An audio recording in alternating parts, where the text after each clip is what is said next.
Hi dears, welcome back. ഇന്ന് ഒരു digestive biscuits ആണ് തയ്യാറാക്കുന്നത്. വെറും ഡൈജസ്റ്റീവ് ബിസ്ക്കറ്റ്സ് അല്ല, ഇതിനൊരു പ്രത്യേകത കൂടെയുണ്ട്. എൻ്റെ സ്വന്തം ചാനലിൻ്റെ പേരായ മരിയൻസിൻ്റെ ഇംപ്രഷൻ കൊടുത്തിട്ടുള്ള ഒരു ഡൈജസ്റ്റീവ് ബിസ്ക്കറ്റ്സ് ആണ്. അപ്പോൾ വീഡിയോയിലേക്ക് പോകുന്നതിന് മുമ്പ് ചാനൽ സബ്സ്ക്രൈബ് ചെയ്യാതെ ആരെങ്കിലും കാണുന്നുണ്ടെങ്കിൽ സബ്സ്ക്രൈബ് ചെയ്ത് ഒന്ന് സപ്പോർട്ട് ചെയ്യണേ. അപ്പോൾ ഡൈജസ്റ്റീവ് ബിസ്ക്കറ്റ്സ് വീട്ടിൽ എങ്ങനെയാണ് തയ്യാറാക്കുന്നത് നോക്കാം. അതിന് വേണ്ട ഇൻഗ്രീഡിയൻസ് എന്തൊക്കെയാണ്? ഞാനിവിടെ ഡൈജസ്റ്റീവ് ബിസ്ക്കറ്റ്സ് ഗോതമ്പ് പൊടിയിലാണ് തയ്യാറാക്കുന്നത്. ഒരു ഡ്രൈ ആയ ബൗളിലേക്ക് ഗോതമ്പ് പൊടി എടുക്കുക. ഗോതമ്പ് പൊടിയിലേക്ക് ബേക്കിംഗ് പൗഡറും വാനില പൗഡറും ചേർത്ത് 3 പ്രാവശ്യം നല്ലതുപോലെ അരിച്ചെടുക്കണം. അരിച്ചെടുക്കുന്നത് ഗോതമ്പ് പൊടിയിലുള്ള കട്ടകളെല്ലാം മാറിക്കിട്ടും. അപ്പോൾ നല്ലതുപോലെ 3 പ്രാവശ്യം ചെയ്തെടുക്കുക. ഇങ്ങനെ അരിച്ചെടുത്തതിന് ശേഷം ഇനി ഇത് മാറ്റി വെക്കാം. ഇനിയും വേറൊരു ഡ്രൈ ആയ ബൗളിലേക്ക് ബട്ടർ അഥവാ മാർജറിൻ ചേർക്കാം. ഞാനിവിടെ മാർജറിനാണ് ചേർക്കുന്നത്. ബട്ടർ ചേർത്ത് തയ്യാറാക്കുമ്പോൾ ബിസ്ക്കറ്റ്സ് കുറച്ച് കഴിയുമ്പോൾ കുതിർന്നു പോകും. അപ്പോൾ ബേക്കറിയിലൊക്കെ തയ്യാറാക്കുന്നത് പോലെ മാർജറിനാണ് ഞാനിവിടെ ഉപയോഗിക്കുന്നത്. മാർജറിനോടൊപ്പം തന്നെ പഞ്ചസാര പൊടിച്ചതും 1/4 ടീസ്പൂൺ ഉപ്പും ചേർത്ത് നല്ലതുപോലെ ബീറ്റ് ചെയ്തെടുക്കാം. ഹാൻഡ് ബ്ലെൻഡർ ഇല്ലാത്തവർ ഒരു തടിത്തവി ഉപയോഗിച്ച് നല്ല സോഫ്റ്റ് ആക്കി എടുത്ത് പഞ്ചസാര മാർജറിനിൽ നല്ലതുപോലെ മിക്സായി എടുക്കുന്നതും വരെയും ബീറ്റ് ചെയ്തെടുക്കണം. ശേഷം ഇതിലേക്ക് ഹണി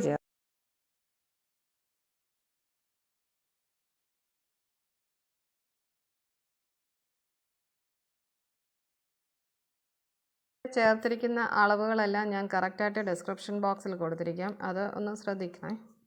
ഹണി ചേർത്ത് നല്ലതുപോലെ മിക്സാക്കി എടുത്തതിന് ശേഷം ഇനി ഇതിലേക്ക് നേരത്തെ അടിച്ചു വെച്ചിരിക്കുന്ന ഗോതമ്പ് പൊടി ഘട്ടം ഘട്ടമായി ചേർക്കുന്നതിനോടൊപ്പം പാല് കൂടി ചേർത്ത് നല്ലതുപോലെ കുഴച്ച് എല്ലാം നല്ലതുപോലെ മിക്സാക്കി ഒരു ഡോ പരുവത്തിൽ ആക്കിയെടുത്തതിന് ശേഷം ഇതിനെ പരത്തിയെടുക്കാം.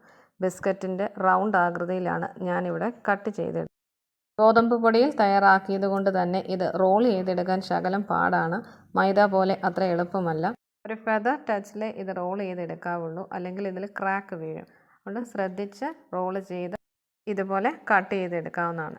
ബിസ്ക്കറ്റ് കട്ടർ ഉണ്ടെങ്കിൽ അതുപയോഗിച്ച് കട്ട് ചെയ്യാം. ഞാൻ ഇതുപോലെ ഉള്ളൊരു അടപ്പിലാണ് കട്ട് ചെയ്തെടുക്കുന്നത്.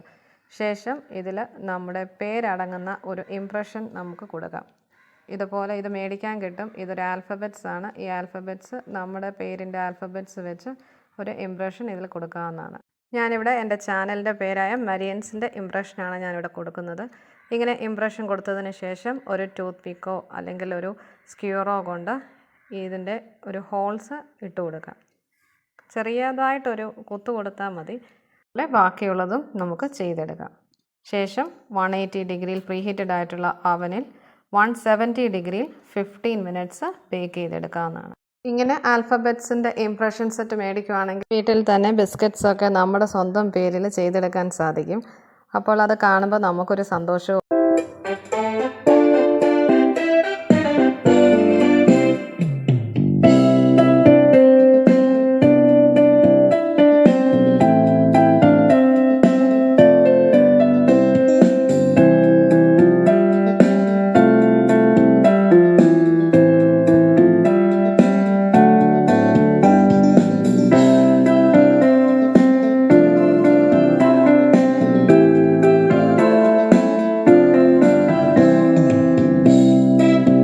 അങ്ങനെ നമ്മുടെ ബിസ്ക്കറ്റ്സ് എല്ലാം ഇവിടെ പെർഫെക്റ്റ് ആയിട്ട് ബേക്കായി വന്നിട്ടുണ്ട്. നല്ല ക്രിസ്പി ആയിട്ടുള്ള ബിസ്ക്കറ്റ്സ് ആണ്.